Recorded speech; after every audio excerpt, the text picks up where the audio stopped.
நற்செய்தி வாசகம். மத்திய எழுதிய நற்செய்தி 5ஆம் அதிகாரம். ஆண்டவரின் உயிருள்ள வார்த்தைகள் 20-26 முடிய.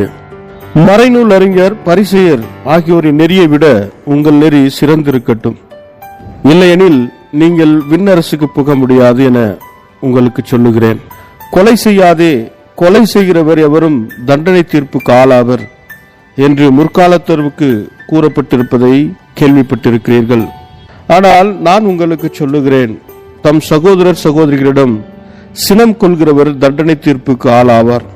தம் சகோதரரையோ சகோதரியோ முட்டாளே என்பவர் தலைமைச் சங்க தீர்ப்புக்கு ஆளாவார். அறிவிலியே என்பவர் எரி நரகத்துக்கு ஆளாவார். ஆகையால் நீங்கள் உங்கள் காணிக்கையை பலிபீடத்தில் செலுத்த வரும்பொழுது உங்கள் சகோதரர் சகோதரிகள் எவருக்கும் உங்கள் மேல் ஏதோ மனத்தாங்கல் உண்டென அங்கே நினைவுற்றால், அங்கேயே பலிபீடத்தின் முன் உங்கள் காணிக்கையை வைத்துவிட்டு போய் முதலில் அவரிடம் நல்லுறவு ஏற்படுத்திக் கொள்ளுங்கள். பின்பு வந்து உங்கள் காணிக்கையை செலுத்துங்கள். உங்கள் எதிரி உங்களை நீதிமன்றத்துக்கு கூட்டி செல்லும் போது வழியிலேயே அவருடன் விரைவாக உடன்பாடு செய்து கொள்ளுங்கள்.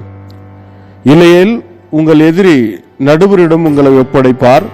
நடுவர் காவலரிடம் ஒப்படைக்க நீங்கள் சிறையில் அடைக்கப்படுவீர்கள். கடைசி காசு வரை திரும்பிச் செலுத்தாமல் அங்கிருந்து வெளியேற மாட்டீர்கள் என உறுதியாக உங்களுக்கு சொல்லுகிறேன். இது கிறிஸ்து வழங்கும் நற்செய்தி. கிறிஸ்துவே உமக்கு புகழ். ಮತ್ತಾಯ ಅಧ್ಯಾಯ 5 ವಚನ 20-26 ಧರ್ಮೋಪದೇಶಕರಿಗಿಂತಲೂ ಪರಿಸಾಯರಿಗಿಂತಲೂ ನೀವು ಉತ್ತಮವಾದದನ್ನು ಮಾಡಬೇಕು, ಇಲ್ಲವಾದರೆ ನೀವು ಪರಲೋಕ ರಾಜ್ಯವನ್ನು ಪ್ರವೇಶಿಸಲಾರಿರಿ.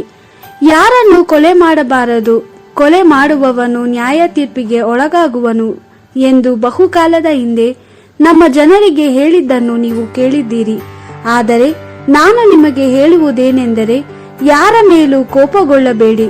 ಪ್ರತಿಯೊಬ್ಬನು ನಿಮ್ಮ ಸಹೋದರ. ನೀವು ಬೇರೆಯವರ ಮೇಲೆ ಕೋಪಗೊಂಡರೆ ನ್ಯಾಯ ತೀರ್ಪಿಗೆ ಗುರಿಯಾಗುವಿರಿ.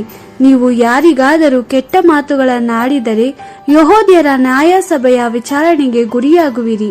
ನೀವು ಯಾರನ್ನಾದರೂ ಮೂರ್ಖ ಎಂದು ಕರೆದರೆ ಅಗ್ನಿ ನರಕಕ್ಕೆ ಸೇರುವ ಅಪಾಯದಲ್ಲಿದ್ದೀರಿ. ಆದ್ದರಿಂದ ನೀವು ನಿಮ್ಮ ಕಾಣಿಕೆಯನ್ನು ಯಜ್ಞವೇದಿಕೆಯ ಮುಂದೆ ದೇವರಿಗೆ ಅರ್ಪಿಸುವಾಗ ನಿಮ್ಮ ಸಹೋದರನಿಗೆ ನಿಮ್ಮ ಮೇಲೆ ಏನೋ ಮನಸ್ತಾಪವಿದೆ ಎಂಬುದು ನಿಮ್ಮ ನೆನಪಿಗೆ ಬಂದರೆ ಆಗ ನಿಮ್ಮ ಕಾಣಿಕೆಯನ್ನು ಯಜ್ಞವೇದಿಕೆಯ ಬಳಿಯಲ್ಲೇ ಬಿಟ್ಟು ಹೋಗಿ ಮೊದಲು ಅವನೊಂದಿಗೆ ಸಮಾಧಾನ ಮಾಡಿಕೊಳ್ಳಿರಿ. ಆಮೇಲೆ ಬಂದು ನಿಮ್ಮ ಕಾಣಿಕೆಯನ್ನು ಸಲ್ಲಿಸಿ. ನಿಮ್ಮ ವಿರೋಧಿಯು ನಿಮ್ಮ ನ್ಯಾಯಾಲಯಕ್ಕೆ ಎಳೆದೊಯ್ಯುವಾಗ ಬೇಗನೆ ಅವನೊಂದಿಗೆ ಸ್ನೇಹಿತರಾಗಿ ನೀವು ನ್ಯಾಯಾಲಯಕ್ಕೆ ಹೋಗುವ ಮೊದಲೇ ಇದನ್ನು ಮಾಡಬೇಕು. ನೀವು ಅವನ ಸ್ನೇಹಿತರಾಗಿದ್ದರೆ ಅವನು ನಿಮ್ಮನ್ನು ನ್ಯಾಯಾಧಿಪತಿಗೆ ಒಪ್ಪಿಸಬಹುದು. ನ್ಯಾಯಾಧಿಪತಿಯು ನಿಮ್ಮನ್ನು ಸೆರೆಮನೆಗೆ ಹಾಕಲು ಕಾವಲುಗಾರನಿಗೆ ಒಪ್ಪಿಸಬಹುದು. ಆಗ ನೀವು ನಿಮ್ಮ ಸಾಲವನ್ನೆಲ್ಲ ತೀರಿಸುವ ತನಕ ಸೆರೆಯಿಂದ ಬಿಡುಗಡೆ ಆಗುವುದಿಲ್ಲವೆಂದು ನಾನು ನಿಮಗೆ ಹೇಳುತ್ತೇನೆ.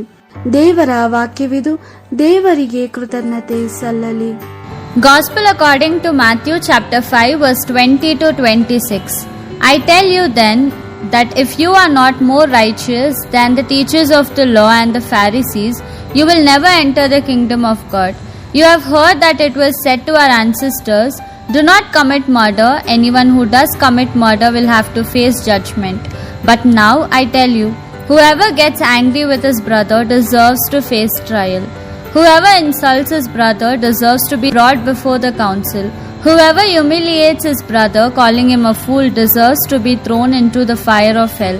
So if you are about to offer your gift at the altar and you remember that your brother has something against you, leave your gift there in front of the altar, go at once and make peace with your brother, and then come back and offer your gift to me.